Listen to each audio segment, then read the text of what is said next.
What's up, guys? Welcome back to another episode of the Basixs podcast. Today we get to sit down with a full-time travel vlogger. He goes by the name of Lost Leblanc. He's from Canada, and he did something pretty ballsy. He quit his 9-to-5 job and decided to go full-time on YouTube when he only had a few thousand subscribers and not really enough momentum to do it full-time.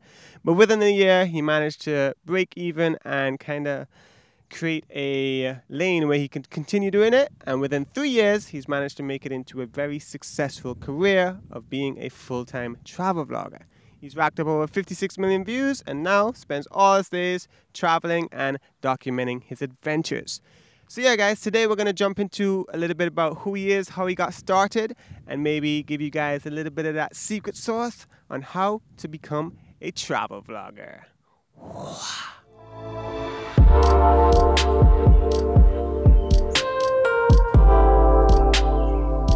So today we're here with Lost Leblanc. Nailed it. Yeah. Who's basically, what do? You're a travel vlogger? Yeah, I'm a travel vlogger. I've been making videos for about 3 years now, and by some crazy chance it's become my full-time job. So that's why I'm here in Antigua right now. Crazy, man. Yeah. How did you actually end up in Antigua? Were you here for anything specific, or were you just passing through? Yeah, so I actually just got off the boat for the past week, where I was sailing around with a couple other YouTubers called Sailing La Vagabond. And for the longest time, we've been trying to coordinate a time to meet. It just so happened that they were here in the Caribbean with their boat. They're like, hey, we're gonna be in Antigua in about a week's time. Are you down to join us? To be honest, I actually had never heard of Antigua until then. That's crazy. And so I was like, yeah, I'm always down to see a new place. So I booked a ticket. Katia is here joining me as well. Katia. Also Hi. another YouTuber. Yeah. Yeah. And that's what brought us here. To Cool, a brand man. new island. It's unbelievably beautiful. Yeah, and you hadn't been to the Caribbean much before this, huh? No, nothing really like this. Yeah. So it's all right. The past is past. I'll be back. I like it here. Sweet, man. So basically you call yourself a travel vlogger. So your job is basically to create content on a regular basis, and Yeah. that's how you make a living, basically. Yeah, I make a living by posting on YouTube, Instagram, Facebook. Sometimes the money is earned by working with brands, so they'll put an ad inside of my video. But the ad has to be made in a way that it doesn't feel like an ad, so you have to integrate with the brand and make it part of your content. You can't just have it stick out like a sore thumb. So that's been one way. Another way is affiliate linking. So I sometimes have different things that I sell, or through Amazon. If someone buys my equipment through Amazon, I get a cut on that. If somebody signs up for the copyright-free music I use on YouTube, I get a cut of that. So those are other revenue streams. And then there's a few other ways. I've been selling travel guides to places like Thailand, the Philippines, Peru. And so those guides are just sitting online, and every time someone buys that, it helps me keep doing what I love and traveling more, making new videos, making new guides. So yeah, always learning, always making new revenue streams. Yeah, I think that's the major key, is you have to find a way to diversify how you make your money. It's never just from one thing, I Water. don't think. Yeah. The waves are getting closer to us every time. Yeah, we might get swallowed before this interview is over. Yeah. Yeah, cool, man. I think that's a good point to bring up. Yeah, when you're doing this, it's never like, oh, you just make YouTube videos and you make all your money just from like putting AdSense on your videos, you know? we're actually getting I'm locked up. protecting them. We might need to move back in a bit. Yes. We'll be okay. So yeah, cool. What gear do you use mainly to create your videos? What are you shooting with? What do you edit with? And so forth. I edit with a MacBook Pro 2017 15-inch. It's basically the most souped up version I could get. It was a big investment, there's no denying that, but for me, I'm on my laptop every single day editing my videos. Yeah. And so if I can get something that makes my workflow a little faster, it's worth it in the long run. Yeah. So I've gotten that. This is my camera of choice. This is a 1DX Mark II. It's a Canon camera, and it's with me at all times around the world. Really rugged. It's my baby. Basically, this is my child. Haven't actually given him a name yet, but I typically shoot with a 16 to 35 2.8, so it's really good for vlogging. Very heavy, but very good.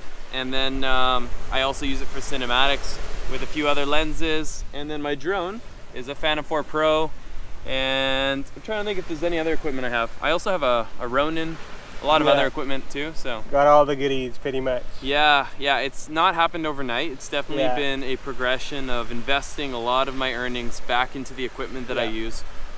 But I think that as I upgraded equipment, I've also learned that sometimes having the best equipment is not what makes your channel better.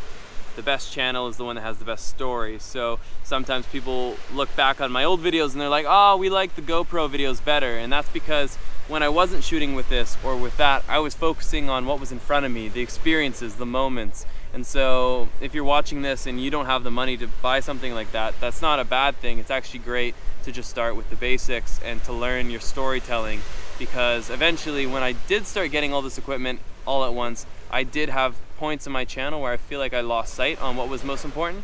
So yeah, get started. Story is the key thing here, and if you can tell a good story, you can build a successful channel.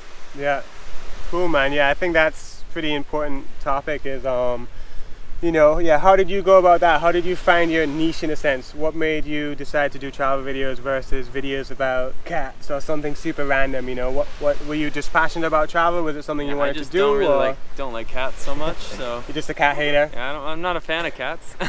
No, the real reason I got into travel and how I guess I found my niche was because I was making videos about something I was passionate about. I was doing travel before I was even thinking about YouTube. It wasn't like I was gonna make videos about travel. It was like, I'm gonna go traveling and I'm just gonna make videos. So I thought to myself, hey, I'm gonna be doing this once in a lifetime experience of traveling Asia. I went and bought a GoPro.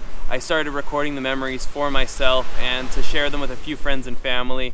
But really it was just to relive those moments. And so in doing so, I, by some crazy chance, found an audience when I started posting these videos on YouTube. And from there, yeah, it's kind of one of those things where the passion came first and the audience, the job, everything else came after.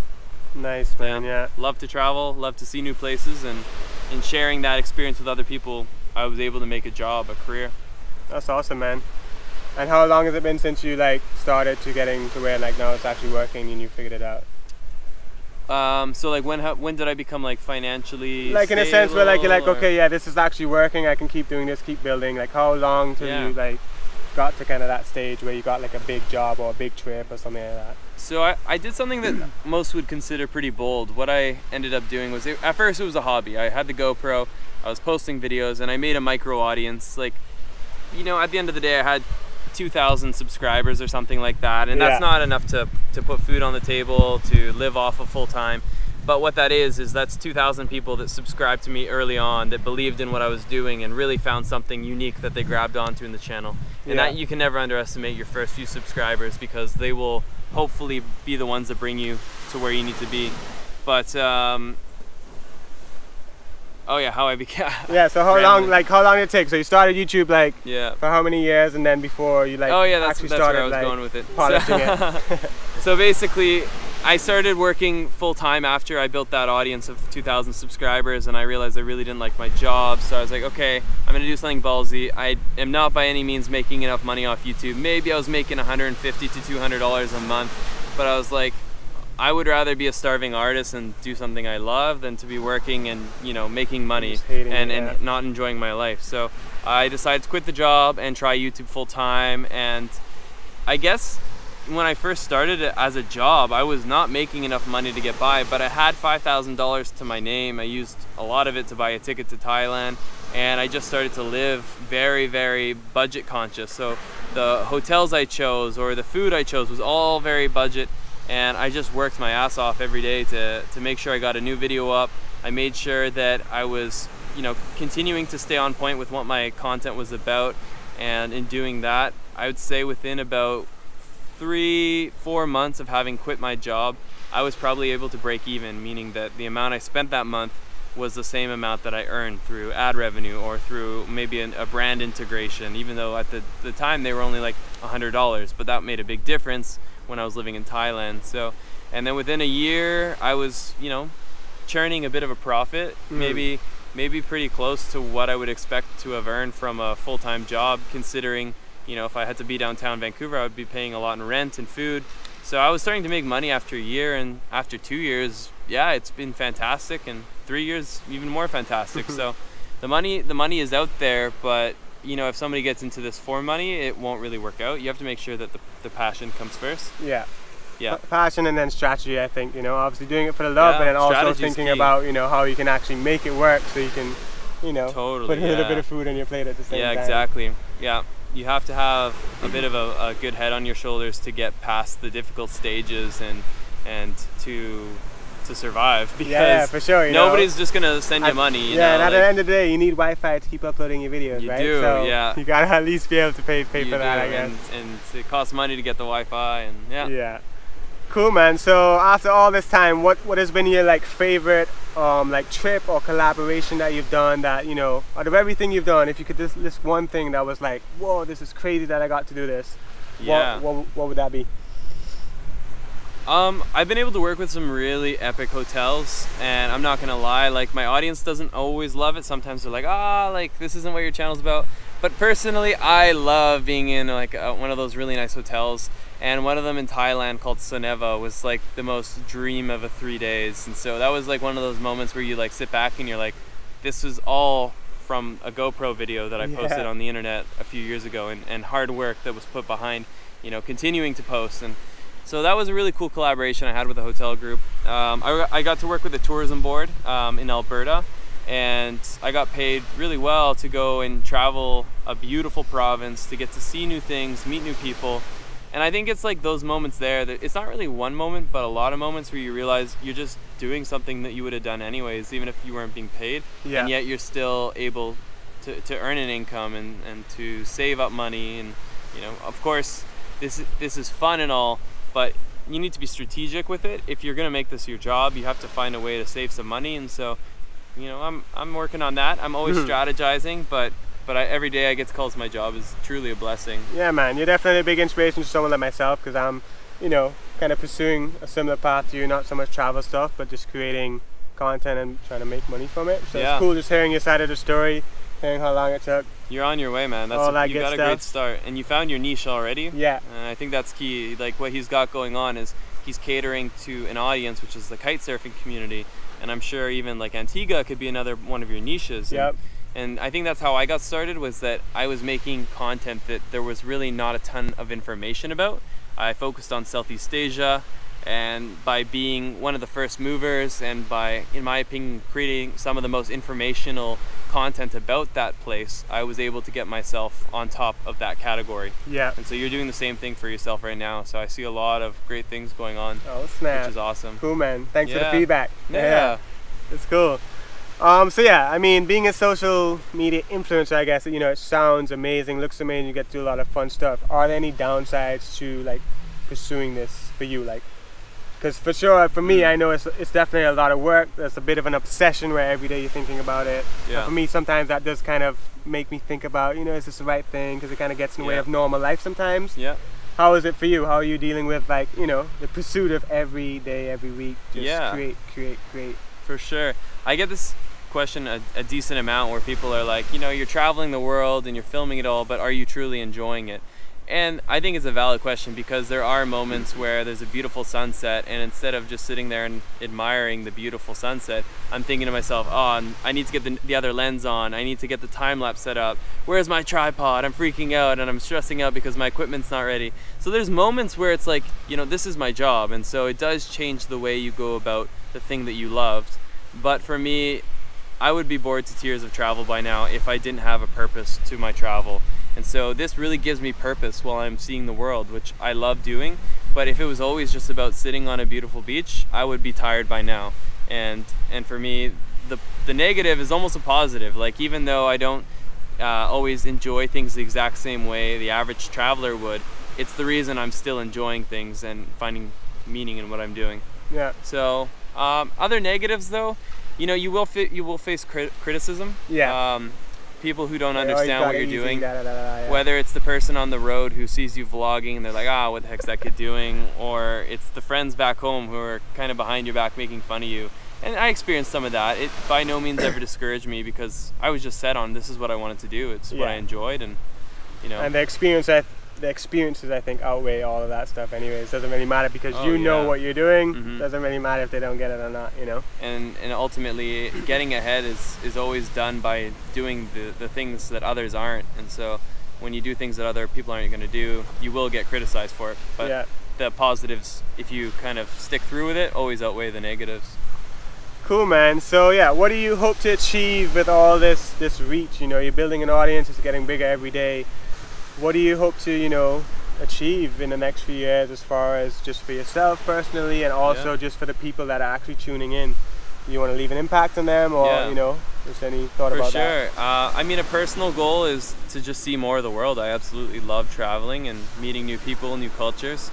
I love the feeling of being able to inspire someone to get out of their comfort zone and travel.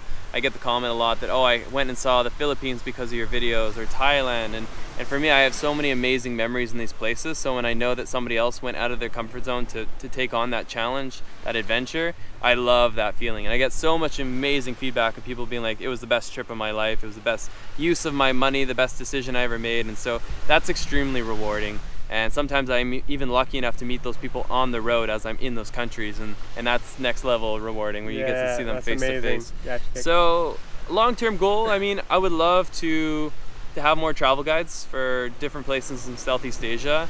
I love making videos, and I don't really have any plans to stop. So I guess just make more videos, make more guides, and set myself up in Bali, because I call that place one of my homes. It's comfortable there. I think it's beautiful, and yeah, just keep living this kind of lifestyle. Awesome, man. Sounds pretty sweet. Yeah.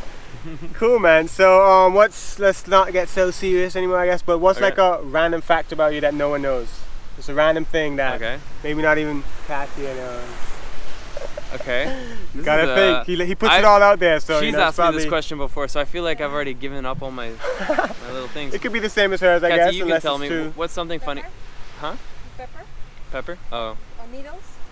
Oh yeah. He doesn't like needles? I'm deadly afraid of needles. No giving blood, none of that stuff? I have given blood because I believe it's a good cause, but it bugs me so much. I hate giving blood or needles. When I was younger, it took like 4 nurses to hold me down to get a tetanus shot. So that's crazy. Yeah, that's a bit of a phobia. Cool. So no needles for Christian then? No, I hate them. I just had to get a yellow fever vaccination though to go see her, because we were gonna go to the Amazon, and turns out I didn't even need it, but you know, it's good to have. Yeah. I'm gonna go to Brazil at some point. Yeah. Cool, man. You get tattoos?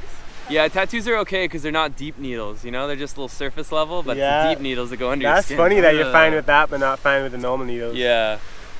Cool, man. Well, no needles. Keep needles away from you, and you'll no be needles, right. And I'll be happy. I'll have a good life. You won't choke anyone out. Yeah, exactly. Cool, man. So yeah, last question. Just gonna wrap it up. So basically, what do you want to be remembered for? Let's say, you know, you had one more week. This is it. Okay. You know, it's coming towards the end. Life's gonna be over for you. What would you want to be remembered for, as far as you know, anything? Dad jokes. Dad jokes? Yeah, I've always got straight fire dad jokes on my channel. No, I want to be remembered for just, you know, being able to show the better side of all the places I travel to, because my channel doesn't really focus on the negatives. Of course, when you travel, you see ups and downs, and I do give a bit of a glimpse of the realities of traveling, but I do think that I've always been able to find the positives in everywhere I go. And so whether it's that sunset or that blue water, I'm always able to find and appreciate something in a different culture or in a different destination. So I want to be remembered for, you know, being able to share the best sides of all the places I've traveled to, and showing that the world is really beautiful. Because so many people are worried to travel. They think it's dangerous. They think that people will take advantage of them, and it's very uncommon that kind of stuff happens. I've traveled a lot now, and I've really realized that all those times people are like, oh, you shouldn't go there, it's dangerous or whatever. Like, typically it's a huge generalization, and you find that there's amazing people all over the world. Cool, man. Yeah, I love sharing that. Fair enough, fair enough. Cool, man. Well, I guess big thanks for taking the time. All the best with the career, man. Hopefully you just keep building and doing better. Yeah, I think having Katty on board will help a lot. You know, now that definitely, she's, you know. yeah. Katty will be in a lot more of the videos, and you know, this is my first ever island interview. Yeah. This is the best place you could possibly be interviewed. I love this. It's on the beach. The Caribbean style. Yeah. Yeah, man. But hopefully next time around we'll maybe get you out kiteboarding or something like that. I hope so, Make a whole story man. out of it. I'll come back to Antigua for that. Like, after seeing his videos kiteboarding, so no questions asked. It looks amazing. Cool, dude. Thanks a lot. Well, big ups. Dude. Take it easy. Yeah. Amazing. Okay, guys. So that wraps up today's podcast. Big ups to Lost Leblanc for taking the time to sit down and chit chat. I've been a big fan of his work for quite a long time, so it was super sick just to link up with him while he was in Antigua. got to show him around, and also I think we all got to learn a bit about what it takes to become a travel vlogger and live that life of someone who's creating content and actually making money from it. So big ups for sharing your story with us, Christian. If you guys want to find out more about Christian or myself, you can head over to jakekelsick.com/podcast or find us on social at Lost Leblanc or at Jake Kelsick. And that's it, guys. Hope you enjoyed the episode, and I'll see you guys soon. Peace, love, and big ups.